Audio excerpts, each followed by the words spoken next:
ছিল আসলে।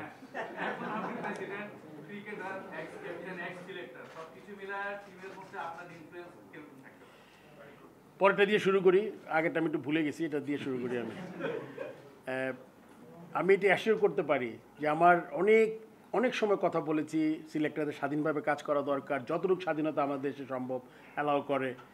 আর পলিসির কথা বলেছি, বোর্ডের একটা পলিসি থাকে, এর একটা পলিসি।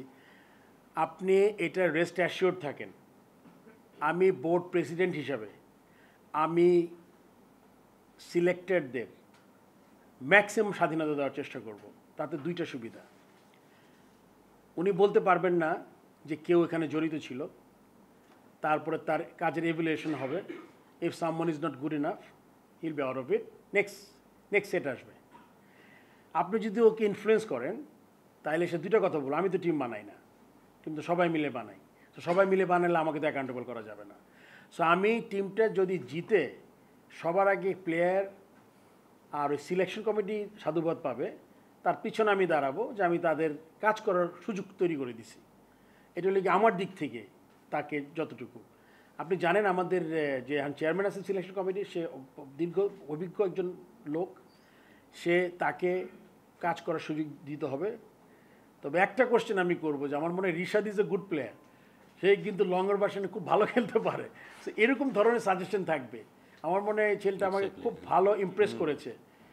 তার কারণটা আমি বলে দিচ্ছি, এটা কিন্তু আমি অবভিয়াস করবো না কোনো দিনই, আপনি মনে রাখবেন এটা, বিকজ অবভিয়াস করলে, খারাপ করলে দায়টা আমার কাছে আসবে।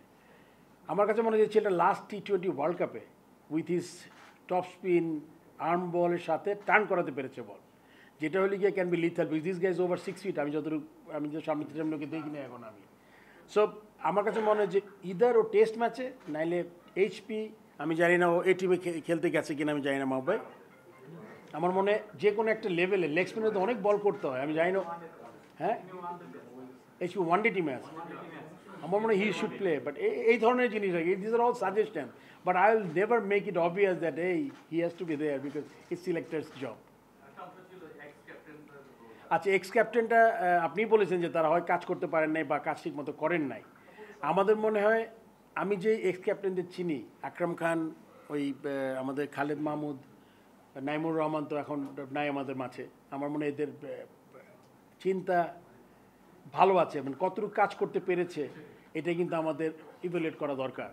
তাদের যদি ঠিকমতো জায়গায় দায়িত্ব দেওয়া হয়, ওই অ্যাকাউন্টেবিলিটি থাকতে হবে। আমি এটা no matter what, Akram Khan, Naimur Rahman বা সবাইকে তা বলতে হবে এই কাজটা দেওয়া হয়েছে, তুমি কতটুকু ভালো করে পারফর্ম করেছো। আমার বড় ভাই হলে বড় ভালো করে বলবো, ছোটো হলে বলবো যে ঠিকমতো হয় নাই, এটা এভাবে করা দরকার।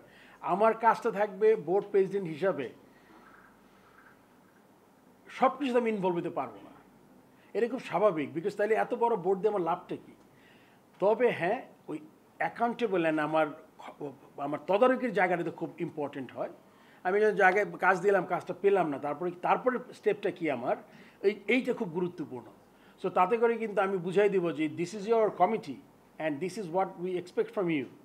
If you are not doing your job properly, then probably I need to change you, or আপনি ভালো কাজ করছেন, এটা আপনি অ্যাকাউন্টেবল হইতে হবে। এইটাই আর কি আমাদের, আমার চেষ্টা, ইচ্ছা।